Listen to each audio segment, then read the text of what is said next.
السلام علیکم ورحمۃ اللہ وبرکاتہ۔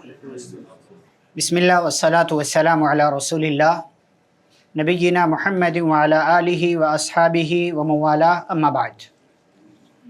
محترم حاضرین، آج کی اس مجلس میں آپ کے سامنے جس موضوع پر تھوڑی گفتگو ہوگی وہ ہے تنہائی۔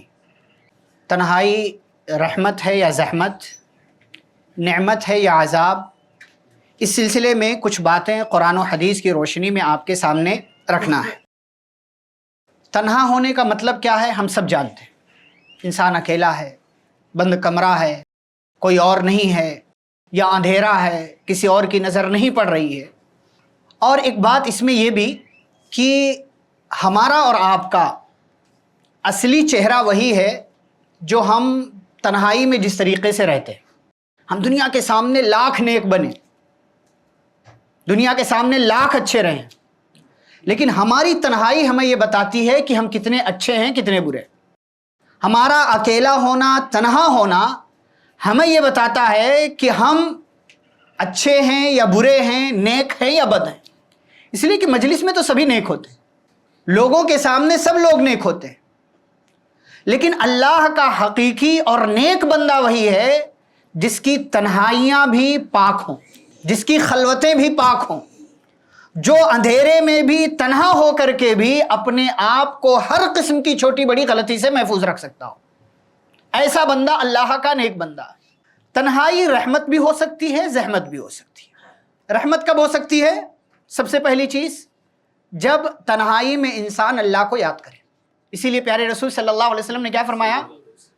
کل قیامت کے دن ایک وہ بندہ اللہ کے عرش کے سائے میں جگہ پائے گا، وَرَجُلٌ ذَكَرَ اللَّهَ خَالِيًا فَفَاضَتْ عَيْنَاهُ۔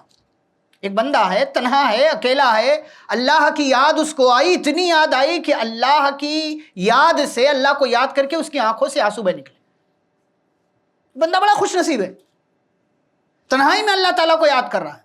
اسی لیے رات کی نماز، تہجد کی نماز بڑی پیاری نماز ہے، کوئی دیکھتا نہیں ہے۔ اور اسی لیے اللہ سے غیب کے ذریعے ڈرنا، تنہائی میں ڈرنا، یہ اللہ تعالیٰ کو زیادہ پسند ہے۔ اللہ نے کہا ان الذین یخشون ربهم بالغیب لہم مغفرۃ واجر کبیر۔ جو لوگ اللہ رب العالمین سے ڈرتے ہیں غائبانہ طور پر، ان کے لیے مغفرت اور بہت بڑا اجر ہے۔ اور اسی لیے چھپا کر کی گئی نیکی اللہ تعالیٰ کو محبوب ہے۔ صدقہ آپ دکھا کر کے بھی کر سکتے ہیں، چھپا کر کے بھی کر سکتے ہیں اگر اچھی نیت ہے تو، لیکن اللہ کیا کہتا ہے؟ وَإِن تُخْفُوهَا وَتُؤْتُوهَا الْفُقَرَاءَ فَهُوَ خَيْرٌ لَكُمْ۔ اگر صدقہ چھپا کر کے کرو تو یہ تمہارے لیے بہتر ہے۔ وَيُكَفِّرُ عَنْكُم مِّن سَيِّئَاتِكُمْ، اور اللہ اس کی وجہ سے تمہارے گناہوں کو معاف کر دے گا۔ تو تنہائی میں اگر اللہ کا ذکر کرتے ہیں، اللہ کو یاد کرتے ہیں، اچھا کام کرتے ہیں، بہت اچھی ہے یہ تنہائی۔ اور اسی لیے آپ دیکھیں سلف کے ہاں، صحابہ کے ہاں یہ تنہائیاں بہت ہوتی تھی، یہ تنہائیاں بہت ہوتی تھی۔ محدثین رات بھر اکیلے جاگتے تھے۔ وہ ایک واقعہ میں نے پہلے بھی آپ کو سنا، امام شافعی رحمہ اللہ مہمان بنے امام احمد بن حنبل رحمہ اللہ کے۔ امام احمد بن حنبل ان کے شاگرد ہیں، امام شافعی کے، امام شافعی استاد ہیں۔ گئے، کھانا کھایا، اور کھانا کھانے کے بعد مہمان خانے میں چلے گئے، پوری رات جاگتے رہے۔ یہ صبح راز کھلا، کسی کو نہیں پتا، گھر والوں کو پتا کہ یہ تو سو رہے ہیں۔ امام احمد بن حنبل رحمہ اللہ کی بیٹی نے ان کے دروازے پر پانی کا لوٹا رکھ دیا کہ رات کو اٹھیں گے تہجد کی نماز پڑھیں گے، لیکن صبح اٹھ کر کے دیکھا کہ تو لوٹے میں پانی موجود ہے، یعنی رات کو اٹھے ہی نہیں، انہوں نے تہجد کی نماز ہی نہیں پڑھی ہے۔ تو ابا سے کہا آپ تو ان کی بڑی تعریف کرتے ہیں کہ میرے استاد امام شافعی، بڑا نام ہے ان کا، یہ تو رات کو اٹھتے ہی نہیں تہجد کے، یعنی سلف کیا ہے تصور تھا کہ رات کی تنہائی والی نماز ان کے ہاں ہوتی تھی۔ تو امام شافعی رحمہ اللہ نے بعد میں راز کھولا کہ میں رات کو جب آیا کمرے میں تو مجھے ایک حدیث یاد آئی، اس حدیث کو یاد کر کے میں نے امت کے خیر اور بھلائی کے لیے میں نے کئی ایک مسائل نکالے، اور اسی حدیث میں الجھا رہا، اس سے مسئلہ نکالنے میں، اور پوری رات اسی میں میری گزر گئی۔ مجھے باہر جانے کا موقع نہیں ملا، تہجد پڑھنے کا موقع نہیں ملا، اور میرا وضو رات کا باقی تھا، اسی وضو سے میں نے آ کر کے صبح آپ لوگوں کے ساتھ فجر کی نماز ادا کر لیا۔ تو یہ تنہائی سلف کے ہاں تھی۔ تنہائی میں اگر اللہ کو یاد کرتے بہت اچھی بات ہے۔ ایک اور تنہائی ہے کہ اگر اس تنہائی میں ہم گناہوں سے اپنے آپ کو بچاتے ہیں۔ آج کل تو ہمارے پاس، ہم سب اس حمام میں ہیں، ڈبہ موجود ہے موبائل کا، ہماری تنہائیاں اور خراب ہو گئی، ہماری تنہائیاں اور خراب ہو گئی۔ مجمع میں لوگوں کی مجلس میں تو ہم بچ جاتے ہیں بعض دفعہ، لیکن ہم تنہا ہوتے ہیں تو اکثر نہیں بچ پاتے.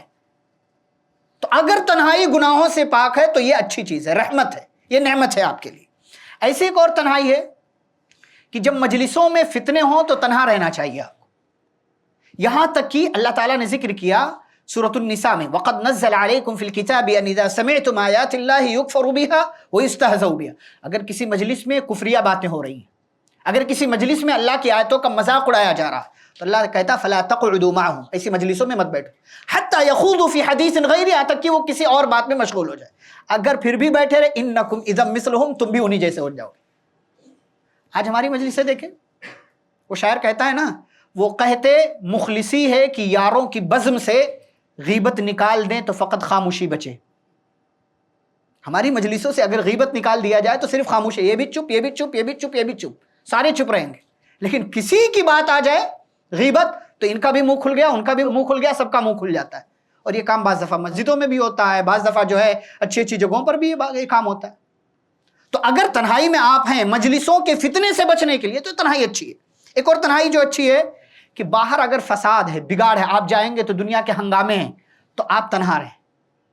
اس باہر نکلنے سے تنہا رہنا آپ کا بہتر. اسی لیے نبی صلی اللہ علیہ وسلم نے نجات کے 3 راستے جو بتائے عقبہ بن عامر رضی اللہ تعالیٰ عنہ کو، جب انہوں نے پوچھا اللہ کے نبی نجات کس میں ملے گی، تو آپ نے کیا کہا؟ آپ صلی اللہ علیہ وسلم نے فرمایا کہ اپنی زبان کو کنٹرول میں رکھو، املک علیک لسانک. اور دوسری چیز آپ نے فرمایا ولیسعک بیتک، اپنے گھر میں رہو، اپنے گھر میں رہو. اور تیسرا علاج آپ نے بتایا کہ اپنے گناہوں پر رویا کرو. تو وہ تنہائی جو باہر کے ہنگاموں سے، فتنوں سے، خرابیوں سے اور نظر کے فتنے سے آپ کو بچاتی ہے، اسی تنہائی اچھی ہے. لیکن ایک تنہائی وہ ہے جو آپ کے لیے، ہم سب کے لیے زحمت ہے، عذاب ہے. اور وہ تنہائی کون سی ہے کہ اس تنہائی میں ہم اللہ کی حرام کردہ چیزوں کو پامال کریں، کر جائیں بنداس، کوئی نہیں دیکھ رہا، کر جاتے ہیں. یہ تنہائی ہمارے لیے زحمت ہے. اسی لیے نبی صلی اللہ علیہ وسلم نے حدیث میں فرمایا، ثوبان رضی اللہ تعالیٰ عنہ کہتے اللہ کے نبی کہنے لگے قیامت کے دن میں اپنی امت کے ان لوگوں کو پہچان لوں گا، اور میں پہچان لوں گا کہ ان کے تہامہ پہاڑ کے برابر نیکیاں ہوں گی. تہامہ ایک علاقہ ہے، اس کے پہاڑ بہت مشہور ہے، اس کے برابر دور سے دیکھنے والوں کو چمک رہی ہوں، چمکتی نظر آئے گی. لیکن فَيَجْعَلُهُ اللَّهُ عَزَّ وَجَلَّ هَبَاءً مَنْثُورًا، اللہ ان ساری نیکیوں کو گرد و غبار کی طرح ہوا میں اڑا دے گا، کوئی فائدہ نہیں ہوگا. صحابی کہنے لگے ثوبان رضی اللہ تعالیٰ صفہم لنا، اللہ کے نبی بتائیے کیسے لوگ ہوں گے، کون لوگ ہوں گے، کہیں ایسا نہ ہو کہ انجانے میں ہم بھی انہی میں سے ہو جائیں. تو آپ نے فرمایا اما انہم من اخوانکم، ارے بھائی کوئی الگ مخلوق نہیں ہوگی، تمہارے اپنے بھائی ہوں گے، تمہاری طرح انسان ہوں گے. یاکلون کما تاکلون، جیسے تم کھاتے ہو ویسے وہ بھی کھاتے ہوں گے، جیسے تم روزے رکھتے ہو، نماز پڑھتے ہو، جیسے راتوں کو اٹھ اٹھ کر کے تہجد کی نماز پڑھتے ہو، ایسے وہ بھی پڑھنے والے ہوں گے، اعلیٰ قسم کے نیک ہوں گے. خرابی کیا ہوگی ان کے اندر؟ وَلَكِنَّهُمْ اِذَا خَلَوْا بِمَحَارِمِ اللَّهِ انتہکوها، جیسے ہی انہیں موقع ملے گا اللہ کے حرام کردہ چیزوں کے ساتھ، یہ اللہ کی حرام کردہ چیزوں کی پرواہ نہیں کریں گے، اس کو توڑ جائیں گے، اللہ کی حرمت کو پامال کریں گے. تو یہ تنہائی ہمارے لیے اچھی بھی ہو سکتی ہے، بری بھی ہو سکتی ہے، یہ ہمارے اوپر ہے. ہم یہ بہانہ نہیں پیش کر سکتے اللہ موبائل تھا دیکھنے لگا، یہ بہانہ نہیں پیش کر سکتے. یہ چیز تھی دیکھنے لگا، یہ چیز تھی کرنے لگا. ہماری تنہائی ہمیں بتاتی ہے کہ ہمارا ایمان کتنا مضبوط ہے، ہماری تنہائی ہمیں یہ بتاتی ہے کہ ہم کتنے اچھے ہیں، ہماری تنہائی ہمیں یہ بتاتی ہے کہ ہم اللہ رب العالمین کا کتنا خوف رکھتے ہیں. اسی لیے آپ صلی اللہ علیہ وسلم نے فرمایا اتق اللہ حیث ما کنت، جہاں کہیں رہو اللہ سے ڈرتے رہو، جہاں کہیں. اور سب سے زیادہ ہمارے اندر ڈر اللہ کا اس وقت ہونا چاہیے جب برائی کا موقع مل رہا ہو، اس وقت ہمیں سب سے زیادہ اللہ رب العالمین سے ڈرنا چاہیے. کیوں؟ اس لیے کہ مجمع میں ہم سب ڈرتے ہیں. اور اسی لیے نبی صلی اللہ علیہ وسلم نے گناہ کی تعریف یہ نہیں کی کہ گناہ وہ ہے جو اللہ کو ناپسند ہے. آپ نے کہا فرمایا والاسم ما حاک فی صدرک، گناہ وہ ہے جو آپ کے دل میں کھٹکا پیدا کر دے.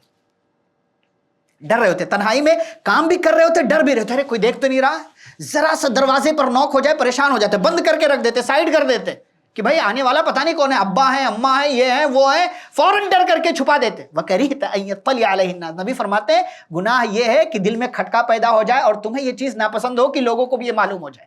تو اس لیے ہم سب کو اپنی تنہائیاں پاک کرنا چاہیے، تنہائی کو اپنے لیے نعمت بنانا چاہیے، تنہائی کو حسین موقع سمجھ کر کے اس میں نیکیاں کرنا چاہیے، اور یہ نیکیاں جو کریں ان کو چھپا کر کے رکھنا چاہیے۔ اللہ رب العزت سے دعا ہے اللہ ہم سب کو اپنی تنہائیاں پاک کرنے، اپنی خلوتیں بہترین بنانے اور ہر قسم کے گناہ سے، برائی سے بچنے کی اللہ توفیق عطا فرمائے، آمین۔ وصلی اللہ علی النبی الکریم، ربنا تقبل منا انک انت السمیع العلیم، والسلام علیکم ورحمۃ اللہ وبرکاتہ۔ ایسے ہی فائدہ مند اسلامک ویڈیوز دیکھنے اور منہج سلف پر کتاب و سنت کی تعلیمات کو عام کرنے میں ہمارا تعاون کریں، تاکہ آپ کے لیے ذریعہ نجات، جنت کے حصول کا سبب، ساتھ ہی مال میں برکت و اضافے کا ذریعہ بھی بنے، آمین۔ جزاک اللہ خیرن۔